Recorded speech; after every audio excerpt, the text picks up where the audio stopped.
So in this session, we will be discussing what is machine learning, what is the purpose of machine learning, and what are the concepts of learning which is involved in the machine learning process. Let's get into the concept. So the pictures and the slide is directly related to a machine learning process.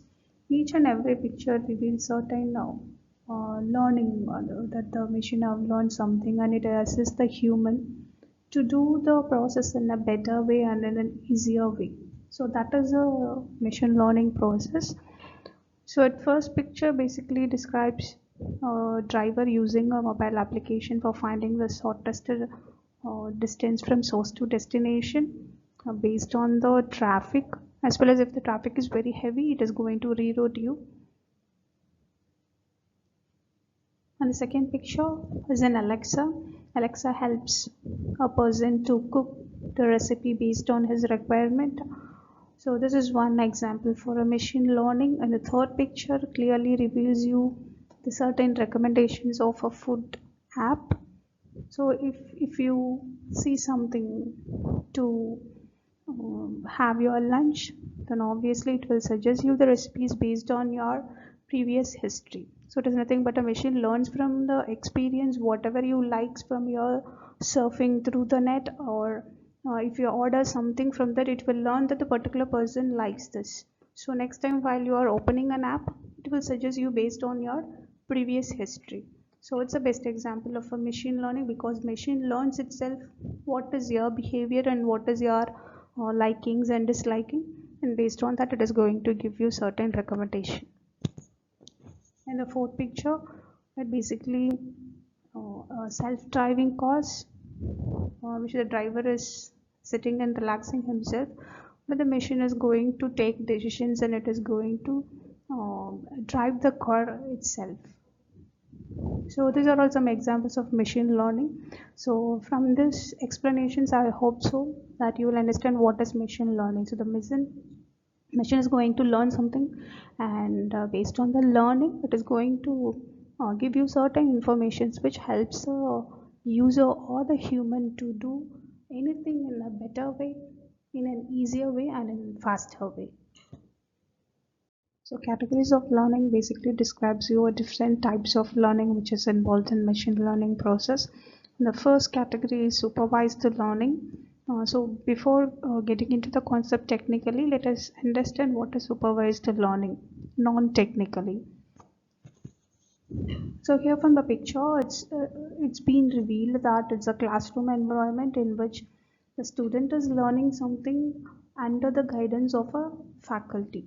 So a faculty guides the student in each and every task, how to perform it, or how to make the process very easy for them.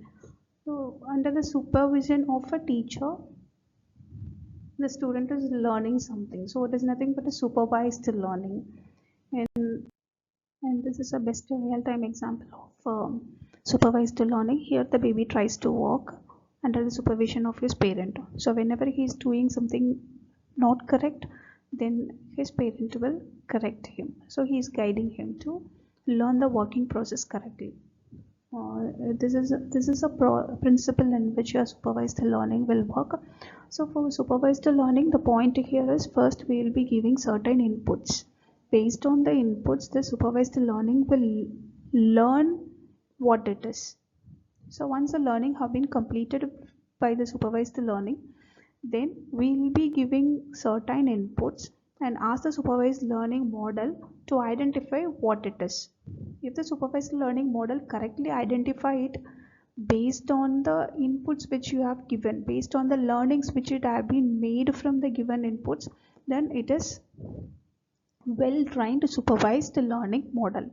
If it is giving you the output incorrectly, then we have to refine or retune the model and we have to make it work correctly. So this is how a supervised learning will work. So here we are the supervisors who is giving certain inputs to the learning model and it is learning based on it. The second model is unsupervised learning, which is right opposite to the supervised learning which we have discussed in the previous slide. And here, without any supervisor, the learning model is going to learn on its own. Whatever you are giving, from that it is going to learn on its own and going to take some kind of insights or takeaways from the given input. So this is how an unsupervised learning works. This is one example for that, the real world example. A fish doesn't need any kind of supervisor to guide them to learn how to swim. So it will learn swim on its own. So similarly, in unsupervised learning will try to learn on its own without any kind of third party help. So technically speaking, I have given you the variations between a supervised learning and unsupervised learning. See here we have given a labeled training data. The labeled training data is nothing but the input which you have given. So these inputs have so many items in it. So these items have been categorized and it has been labeled. If the feature of an object which you have given is like this, then it should be labeled as owl. And if the item's feature is like this, then it should be labeled as squirrel. And this object have been labeled as fox. So from the given training data, input data, the model have been categorized and labeled 3 different objects. So now this have been fed into the training model. So the training model has learned that what are the features of an owl and what are the features of squirrel and what are the features of fox. So these are all the things which your supervised learning model have been learned from the labeled data. So now unlabeled test data is nothing but this is used for validating whether your model have been properly trained or not, whether it is giving you the right output or not. So once the unlabeled data, we are giving it to the model. So now we are checking whether the model is rightly predicting it or not. So now the first have been predicted as owl, because from the training model it has been labeled as owl, and based on the learning it have been labeled as owl. Based on the labeled data and the training experience, it is giving you the output that this object matches with the labeled owl. So it is giving you the output as it is owl, and this is fox, and this have been labeled as squirrel. So all 3 objects which is given for validation have been properly identified. So this is nothing but a supervised learning. And here comes an unsupervised learning. In unsupervised learning, we haven't labeled if the feature is like this, what it is, and if the feature is like this, what it is. That have not been labeled.